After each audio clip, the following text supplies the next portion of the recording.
మీరు సమస్యలతో బాధపడుతున్నారా? ఒక్కసారి ఈ గురువు గారికి కాల్ చేయండి. ఫోన్ ద్వారానే జ్యోతిష్యం చెప్పబడును.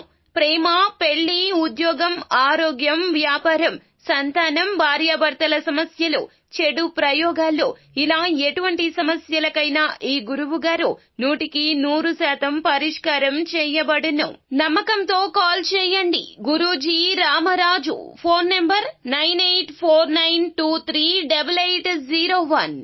హాయ్ ఫ్రెండ్స్, అందరికీ నమస్కారం అండి. మేషరాశి వారి జాతకులు డిసెంబర్ మాసంలో 30, 31 తేదీల్లో జరగబోయేది ఇదే.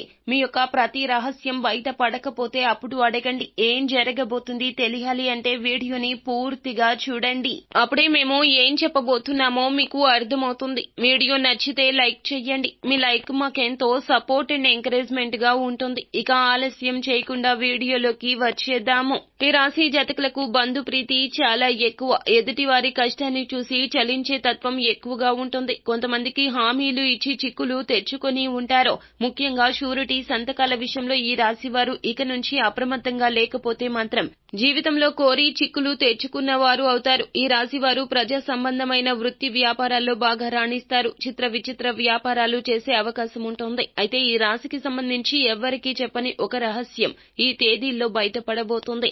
ఒక రహస్యమైన వార్త బయటకు వచ్చే అవకాశం ఉంది. మానసిక ఆందోళనకు గురవుతారు. మీ జీవిత రహస్యం ఇప్పటి వరకు ఎవ్వరికీ చెప్పనిది బయట పడబోతోంది. ముఖ్యంగా మీ ప్రేమ జీవితానికి సంబంధించి అయ్యుండొచ్చు. జీవితంలో చేసిన పొరపాట్లకు సంబంధించింది అయ్యుండొచ్చు. జీవిత భాగస్వామి దగ్గర దాచిన విషయం అయ్యుండొచ్చు. ఈ సమయంలో బయటపడబోతోంది. ముఖ్యంగా మీరు ఏ తప్పు చేయకపోయినా ఈ సమయంలో కొన్ని నిందలు, ఆరోపణలు ఎదుర్కోవాల్సి రావచ్చు. ఇటువంటి ఒక పరిస్థితి నుండి బయటపడడానికి మీరు శివనామస్మరణ చేసుకుంటూ ఉండండి. ఖచ్చితంగా శివ భగవానుడు మిమ్మల్ని బయటపడేస్తాడు. మనస్ఫూర్తిగా దేవుణ్ణి వేడుకోండి. ప్రతి సమస్యకు పరమశివుడు పరిష్కారాన్ని చూపిస్తాడు. కొంతమంది వారి జీవితానికి సంబంధించి గతంలో చేసిన పొరపాట్లు కానివ్వండి లేదా గతానికి సంబంధించిన కొన్ని ముఖ్యమైన అంశాలు కావచ్చు దాచిపెడతారు. దీనికి గల కారణం భవిష్యత్తులో ఎటువంటి ఇబ్బందులు ఎదురు కాకూడదని అనుకుంటారు. కానీ ఏదో ఒక సమయంలో బయటకు వచ్చే అవకాశాలుంటాయి. కానీ వీరికి మాత్రం ఈ సమయంలోనే దాచిపెట్టిన విషయానికి సంబంధించి కొన్ని ప్రతికూల అంశాలు ఎదుర్కోవాల్సి వస్తుంది. జీవితంలో ఎప్పుడు మీరు న్యాయంగా ఉన్నారు. గతంలో చేసిన కొన్ని పొరపాట్లు మాత్రం మీకు కొంత బాధను, చేదు అనుభవాలు మిగిల్చాయి. ఈ సమయంలో మానసికంగా వాటి వల్ల కృంగిపోతారు. ఈ సమయంలో మీరు అప్రమత్తంగా ఉండండి. శివనామస్మరణ చేస్తూ ఉండండి. ఏ సమస్య అయినా బయటపడడానికి మార్గాన్ని చూపిస్తాడు పరమశివుడు.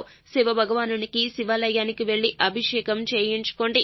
వీలు కాని వారు ఇంట్లోనే శివలింగం ఉంటే అభిషేకం చేసుకోండి. ఇలా కూడా వీలు కాదు అనుకునేవారు మనసులోనే శివనామస్మరణ చేసుకోండి. శివ భగవానుని యొక్క సన్నిధిలో గడపండి. మనసులో ఉన్న బాధలు శివ భగవానునికి చెప్పుకునే ప్రయత్నం చేయండి. అంతా మంచి జరుగుతుంది. శుభం భూయాత్. సో ఫ్రెండ్స్, చూశారు కదా, ఈ వీడియో నచ్చితే గనక లైక్ చేయండి. మరిన్ని వీడియోస్ కోసం మా ఛానల్ ని సబ్స్క్రైబ్ చేసుకుని ఫాలో అవ్వండి. Thank you.